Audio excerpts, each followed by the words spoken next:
April the 6th, 1994. The sky over Kigali didn't just fall, it shattered. The Falcon 50, carrying 2 presidents, was gone in a flash of heat and metal. For years, the world was told this was the work of extremists. But in the quiet halls of a Madrid courtroom, a different story emerged, one written in the ink of a criminal indictment. The Spanish National Court uncovered something the official history books often left in the margins. Behind the visible military of the APR lived a ghost, a parallel structure.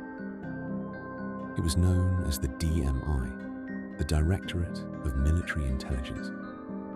It was a criminal network, a structure designed not just for war, but for the selective and systematic elimination of those deemed unwanted.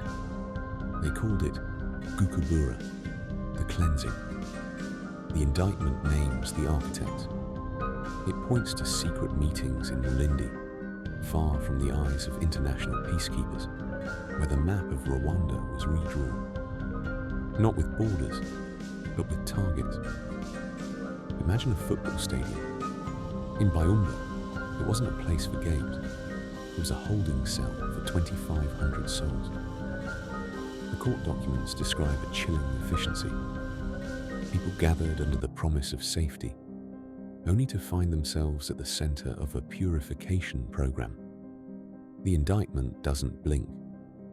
It recounts the story of Muhura, where a convoy stopped, a heavy gun was mounted, and the lives of 40 civilians, women, children, the elderly, were extinguished in a single semicircular sweep of fire.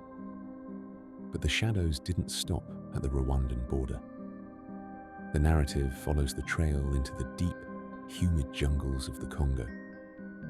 It speaks of Gomer cargo planes, of diamonds and coltan moving in one direction, and a trail of pursuit moving in the other. A systematic hunt for refugees that the court describes as a terror regime extended across a continent. Justice is often a slow, heavy stone to move. In Spain, Judge Fernando André Morales signed his name to 40 warrants. He spoke of genocide, of terrorism, and of crimes against humanity. The indictment remains, a 180-page witness to a history that many would rather forget. It reminds us that while power can grant immunity, it cannot grant silence. The echoes of 1994 are still waiting for a final answer.